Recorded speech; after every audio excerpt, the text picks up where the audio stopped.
E lá vamos nós. E aí, pessoal, tranquilos? Espero que todo mundo esteja bem, seguindo as orientações médicas. Tudo vai passar, viu? Bom, minha gente, nesse vídeo eu vou trabalhar com vocês o mundo grego. Mais precisamente falando, as origens da antiga Grécia, que será trabalhado em diversos vídeos que eu vou começar agora, nesse exato momento. Quem nunca ouviu falar na Grécia? A influência que os gregos vão exercer sobre o Ocidente, a ideia de democracia, a prática da educação física, os Jogos Olímpicos, tirania, a educação espartana, enfim, as influências são impressionantes. O teatro, a forma de praticar política, tudo isso devemos aos antigos gregos. Que essas influências até hoje são observadas na sociedade ocidental, essa sociedade que, por exemplo, a gente vive. E quando se fala em Grécia, minha gente, são muitíssimos e muitíssimos anos de história. Tanto é que os historiadores dividem o mundo grego antigo, a sua trajetória política, em 5 grandes momentos. O período pré-homérico, que é isso que a gente vai ver daqui a pouco, o período homérico, o chamado período arcaico, clássico e o famosíssimo período helenístico, que vai se dar naquele momento em que o famoso conquistador Alexandre o Grande vai acabar sendo um dos grandes conquistadores da antiguidade, que eu vou trabalhar sobre ele muito mais na frente. Nesse exato momento eu vou trabalhar basicamente 2 períodos com vocês. O período pré-homérico, que é o período anterior aos famosos textos de Homero. Homero, para quem não sabe, acredita-se que ele teria nascido lá por volta do século 9 a.C. Não existe documentos que realmente provem que esse camarada realmente existiu. Homero é conhecido pelos seus 2 grandes poemas, a Ilíada, que nos narra partes do que foi a famosa Guerra de Troia, que inclusive o cinema já retratou no filme Troia, não sei se vocês já assistiram, interpretado por um grande elenco, como Brad Pitt, por exemplo, está no elenco. E outro texto de Homero é a famosa Odisseia, que narra os acontecimentos por trás do retorno de Ulisses, ou Odisseu, como os gregos chamavam, em seu retorno à famosa ilha de Ítaca, e as aventuras que Ulisses vai acabar travando, dando de cara com as sereias, os ciclopes, os vários e vários perigos que estão presentes nessas obras literárias impressionantes que marcam esse famoso período homérico.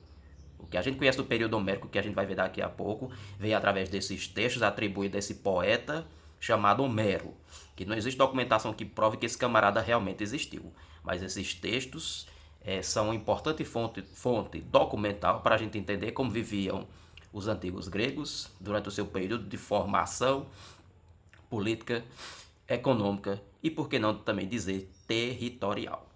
Bom, vamos começar, né? Olha, minha gente, nessa historinha a gente vai ver quem foram, por exemplo, os antecedentes dos gregos. Do ponto de vista geográfico, a Grécia é um país que está localizado lá na Europa. É um país que, do ponto de vista geográfico e territorial, existem aproximadamente 2.000 ilhas que fazem parte do território da Grécia. Mas do ponto de vista político, minha gente, na Grécia, essa Grécia que a gente está estudando agora, não vai existir um governo unificado. O que vai existir vai ser um conjunto de cidades-estados independentes umas das outras, com destaque para 2 delas que a gente vai ver nos próximos vídeos. Atenas e seu modelo de democracia, e Esparta com a sua sociedade militar e oligárquica. Essas 2 cidades vão exercer uma influência sobre o mundo grego impressionante, que será trabalhada com maiores detalhes no próximo momento, numa próxima oportunidade. Mas o que diz respeito aos antecedentes, voltemos às ilhas, a maior ilha, do ponto de vista geográfico, que existe no território da Grécia, é a famosa ilha de Creta. As origens do mundo grego antigo nos remontam à famosa ilha de Creta, que os chamados cretenses vão acabar formando a primeira civilização da história desse mundo grego, Que tem um detalhe, caso vocês não saibam, Grécia, na verdade, eles não chamavam a região de Grécia, eles denominavam essa região de Hélade. Sua população, consequentemente, vai se autodenominar helenos. Grécia só vai se chamar Grécia quando os romanos invadirem, dominarem e conquistarem a região. Aí sim é a que a gente vai acabar conhecendo esse nome por Grécia, graças aos nossos amigos romanos, que também será trabalhado numa oportunidade muito futura. Os cretenses ocupavam essa ilha. São povos sedentários que praticamente vão ter o mar Egeu como uma rota de comércio muito importante para praticar o famosíssimo comércio marítimo. Que lá por volta do ano 3000 a 2000 a.C., essa ilha, a famosa ilha de Creta, será habitada por esses povos que vão ficar conhecidos como cretenses, onde eles vão produzir artefatos de cobre, bronze, prata e ouro, onde os cretenses irão erguer grandes palácios. Talvez o mais famoso palácio construído na ilha de Creta é o famoso Palácio de Sinossos, que reza a lenda que foi nesse palácio que serviu de inspiração para ser contada a famosa lenda do monstro Minotauro. A mitologia grega nos conta que nessa ilha de Creta existia um labirinto, o famoso labirinto do Minotauro, onde os gregos, em dívida para com os cretenses, eram obrigados a enviar todos os anos 7 rapazes e 7 moças para serem devorados no famoso labirinto do Minotauro. Que o labirinto é um monstro amaldiçoado, ele é metade homem, metade touro, se alimentava de carne humana, até que o famoso Teseu põe fim a essa dívida que os gregos tinham para com os cretenses, e essa lenda, ela é muito importante, é uma das lendas da chamada mitologia grega. Um monstro fantasioso, que era metade homem, metade touro, se alimentava de carne humana, e muita gente acredita, de acordo com as pesquisas, né, de que o Palácio de Sinossos vai acabar servindo de inspiração para o famoso labirinto do Minotauro, que é uma das lendas que existe no mundo grego. Bom, nessa história, minha gente, é um palácio muito importante. Era lá que governava, por exemplo, o famoso rei, a monarquia, que essa monarquia, se eu não me engano, ela é hereditária. Os cretenses vão viver do comércio marítimo, vão praticar comércio com outros povos da antiguidade, que eles vão acabar se destacando, principalmente nesse comércio marítimo, no que diz respeito à existência desses portos naturais. Vão extrair madeira para construírem os seus navios. Esses navios que vão velejar pelo mar Egeu e por outros mares, vai acabar sendo a rota que eles vão acabar utilizando para as suas viagens, para praticar comércio, como por exemplo, com os chamados povos egípcios. Que eles, só para vocês terem ideia, vão se destacar também no artesanato, irão também se destacar no artesanato e vão produzir joias, joias, joias e mais joias. Eita, joias, joias, joias e mais joias, que também serão produtos destinados à exportação. Bom, nada dura para sempre, minha gente. Nada dura para sempre. Lá por volta do 2º milênio antes da era cristã, a história da ilha vai sofrer uma profunda transformação. Desastres naturais, como um terremoto, por exemplo, vai arrasar essa civilização. A terra treme, palácio vai ruir, cai bloco de pedra na cabeça de gente, morre. É uma tragédia. A história da ilha de Creta vai sofrer por desastres naturais, como terremotos, por exemplo. Mas ela também vai sofrer com a invasão de outros povos, como, por exemplo, os aqueus. Os aqueus é um dos primeiros povos que vão chegar na região da ilha de Creta. E vocês não esqueçam que os aqueus vão ser os ancestrais dos gregos. Os aqueus vão chegar na região, um terremoto vai acabar, de certa forma, destruindo a região, as suas cidades, seus palácios, seus templos, enfim, etc, etc, etc. Passou o terremoto, chegam os povos invasores. Quem chega primeiro na região? Os nossos amigos aqueus. Que os aqueus eram um povo conquistador. Que os aqueus, por exemplo, eram um povo guerreiro. Conheciam a guerra. Utilizavam táticas e mais táticas militares para a conquista de famosas civilizações. Vão utilizar, por exemplo, carros de combate, que eles vão pegar, por exemplo, lá no Oriente Próximo, que os aqueus, eles acabam invadindo a ilha, fundam uma cidade, que vai ser a famosíssima cidade de Micenas. Com a fundação dessa cidade de Micenas pelos aqueus, começa nesse período pré-homérico a chamada civilização micênica ou creto-micênica. Que esse povo guerreiro, esse povo conquistador, vai acabar simplesmente continua praticando o comércio marítimo na região, e eles agora continuam praticando o comércio com outros povos, como por exemplo os chamados povos egípcios. Os aqueus chegam na região e não vai parar por isso não, viu, minha gente? Porque entre os séculos 18 e 12 a.C., esse período na história da Hélade, que era como os gregos chamavam a sua região, e sua população automaticamente irá se autodenominar helenos, esse período pré-homérico, ele vai se dar entre os séculos 18 a.C.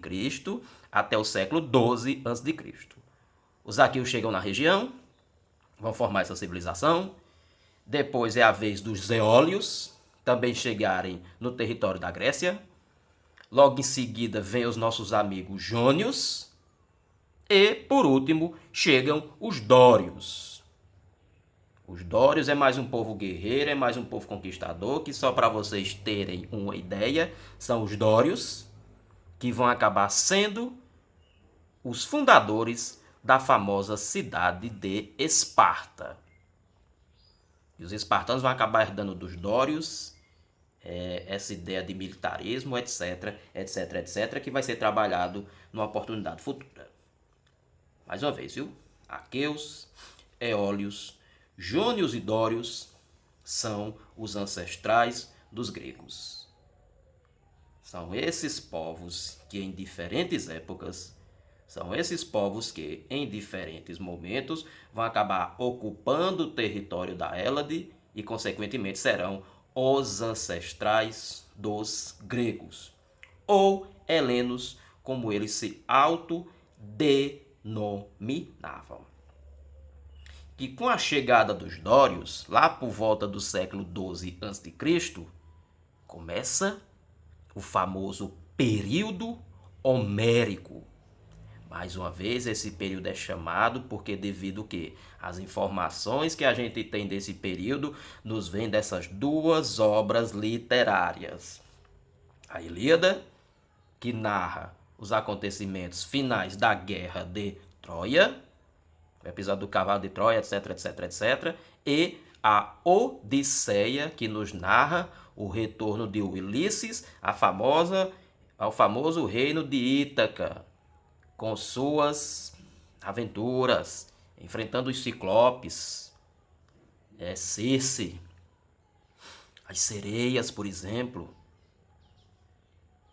Esses textos literários, esses poemas, que hoje você encontra em qualquer livraria, Ilíada e Odisseia, vai ser atribuído a esse poeta chamado Homero, que ele vai ser vítima de uma doença que vai acabar lhe deixando cego, que o seu nome significa aquele que não vê.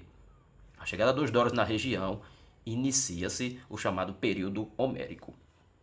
Os dórios vão chegar na região do Peloponeso e vão acabar conquistando a chamada civilização creto-micênica. Os dórios é um povo guerreiro, é um povo conquistador, que os espartanos vão acabar herdando essa veia dos amigos dórios. São os dórios, por exemplo, que vão formar a famosíssima cidade de Esparta, que será trabalhada em uma oportunidade futura, só para vocês terem ideia. Os dórios chegam na região, destroem a civilização creto-micênica e começava esse período, denominado pelos historiadores, de período homérico. E esse período, mais uma vez, ela é atribuída a Homero devido aos textos que narram os acontecimentos da Ilíada, os acontecimentos finais por trás da Guerra de Troia e da Odisseia. Por que esses textos são importantes? Esses textos nos mostram como era a vida, o dia a dia, o cotidiano dos chamados helenos. Tem muita história fantasiosa, tem muitas lendas, tem muita mitologia grega por trás desses textos, que mais uma vez não se sabe se Homero realmente existiu. Mas esse período é chamado de homérico graças a esses textos atribuídos a esse poeta cego denominado Homero, que o seu nome significa aquele que não vê. Bom, os dórios, minha gente, como eu acabei de falar para vocês, é um povo guerreiro.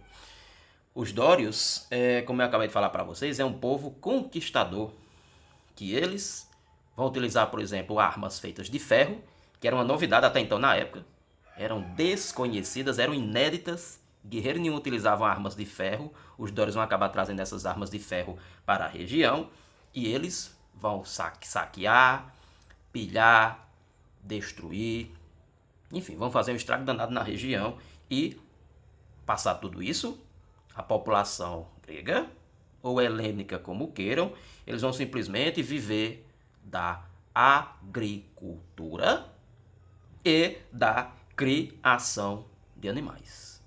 Com a chegada dos dórios na região, prestem muita atenção, com a chegada dos dórios na região, encerrava-se a famosa civilização creto-micênica. A chegada dos dórios inicia-se o famoso período homérico, que agora a gente vai ver, por exemplo, a organização política, social e econômica dessas primeiras comunidades rurais, que é o que vai acabar acontecendo logo após a chegada, consolidação e conquista dos dórios na região. Os dórios vão acabar ocupando a região do Peloponeso, que os primeiros tempos, esses tempos difíceis, desse chamado período homérico, vai se formar, por exemplo, comunidades. E essas comunidades vão ser famílias autodenominadas de genos ou comunidades gentílicas. Os genos ou comunidades gentílicas vão ser as famílias que vão se organizar durante esse período homérico. São os primeiros tempos da Grécia Antiga.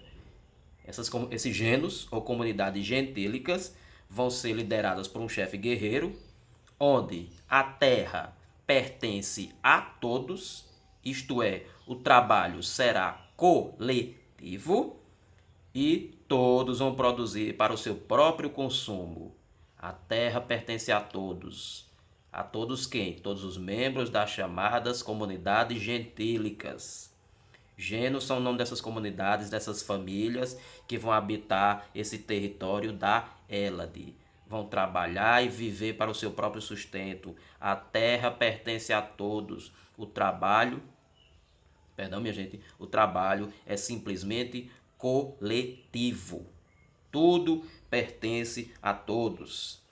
Que sempre vai ter alguém que vai acabar pegando no pesado. No caso, a galera que vai pegar no pesado são os nossos amigos escravos. Os escravos, mais uma vez, irão pegar no pesado e vão trabalhar, lógico, para essas famílias. Que geralmente eles vão pertencer a outros genos que haviam o quê? Tornado-se prisioneiros de guerra. Na Grécia Antiga, ou ela de como queiram, um escravo, minha gente, geralmente é um prisioneiro de guerra. O escravo é um prisioneiro de guerra. Nesses genos, ou comunidades gentílicas, lideradas por um chefe guerreiro, também teremos a prevalência Aliás, prevalência não, eu vou só corrigir o termo. A existência de trabalhadores na condição de escravos. Que, minha gente, lá por volta do século 8 a.C., no finalzinho, aliás, perdão, essas comunidades gentílicas vão passar por um período de crise. A população vai crescer bastante, muito. A população cresce e a quantidade de alimentos não cresce o suficiente para alimentar as bocas que estão surgindo. A população cresce e cadê os alimentos que crescer na mesma proporção? Qual é o resultado?